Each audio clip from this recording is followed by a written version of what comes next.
Etika berbahasa lisan, dan etika berbahasa tulis.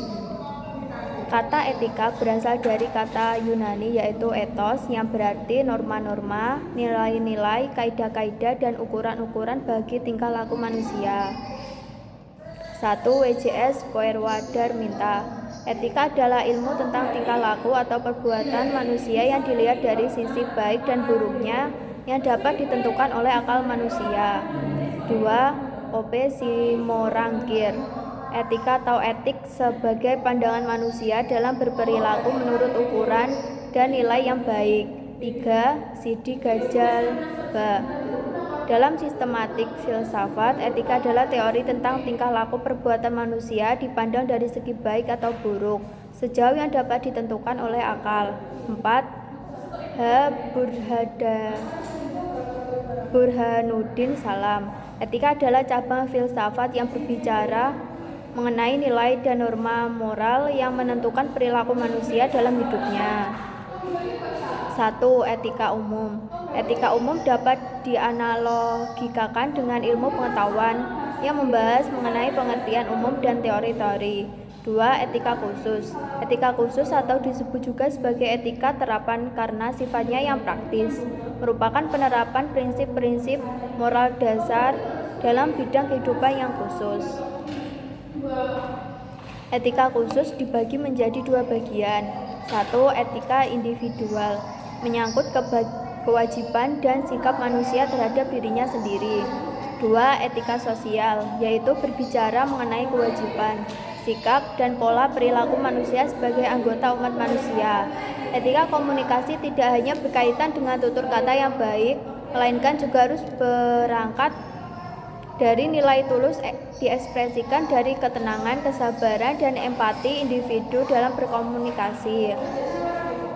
Etika berbahasa, hal-hal atau kaidah dan norma sosial yang berlaku pada masyarakat tempat seorang berkomunikasi dengan orang lain. Sistem kekerabatan yang berlaku pada masyarakat itu, norma-norma keagamaan yang dianut oleh masyarakat yang bersangkutan, dan sistem-sistem kultural lainnya yang berpengaruh dalam pemakaian bahasa seseorang dalam suatu masyarakat. Menurut Cher dan Agustina dalam Astriana L. Al 2021 dan Wahidi 2012 adalah sebagai berikut. A. Apa yang harus kita lakukan pada waktu dan keadaan tertentu kepada seorang partisipan tertentu berkenaan dan dengan status sosial dan budaya dalam masyarakat itu. B. Ragam bahasa apa yang paling wajar kita gunakan dalam situasi sosiologistik dan budaya tertentu. C. Kapan dan bagaimana kita menggunakan giliran berbicara kita dan menyela pembicaraan orang lain. D. Kapan kita harus diam dan kapan harus mendengar tuturan orang. Menurut Markamah et al. 2020, etika berbahasa dapat diwujudkan menjadi dua. Dalam sifat, 1. Bersikap sopan dalam ucapan dan perbuatan. 2. Berperilaku adil dalam ucapan. 3. Berhati-hati terhadap bisikan atau kata-kata yang terdengar sangat indah tapi menipu. 4. Menyampaikan sesuatu dengan jujur. 5. Segera menyampaikan kabar gembira atau kabar baik.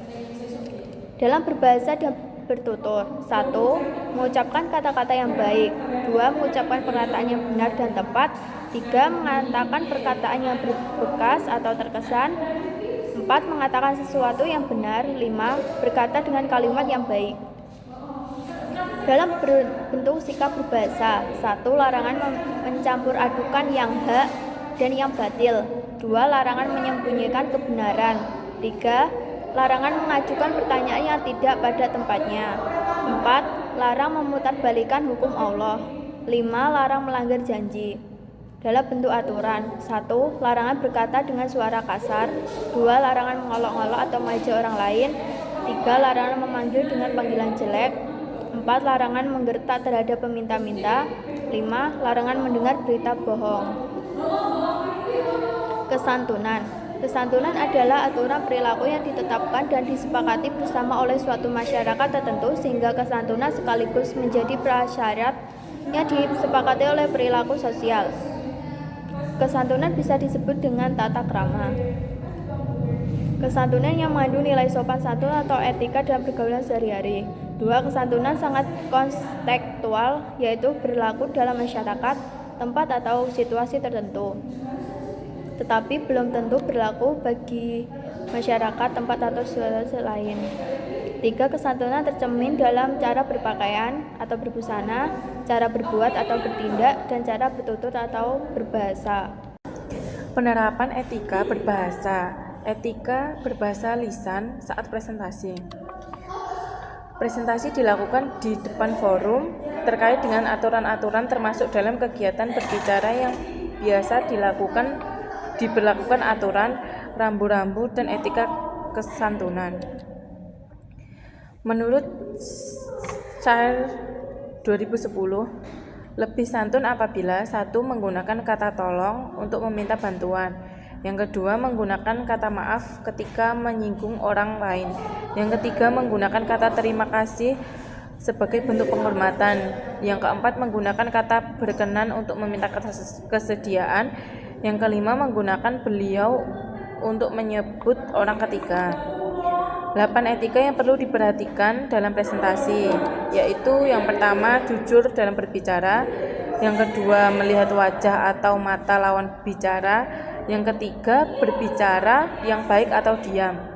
Dan yang keempat, tidak mengunjing atau gibah. Yang kelima, tidak memotong pembicaraan. Yang keenam, menunjukkan sikap antusias saat berbicara. Yang ketujuh, berusaha menghindari perdebatan. Dan yang kedelapan, menghindari perkataan sarkasme. 10 rambu-rambu etika berbahasa. Yang pertama, mendengarkan dengan baik lawan bicara. Yang kedua, menggunakan kosakata dan artikulasi yang jelas. Yang ketiga, menggunakan kata kami atau kita karena lebih sopan. Yang keempat, tidak memotong alur pembicaraan. Yang kelima, menggunakan kata-kata yang baku dan mudah dimengerti. Yang keenam, berbicara harus menatap lawan bicara. Yang ketujuh, suara harus terdengar jelas.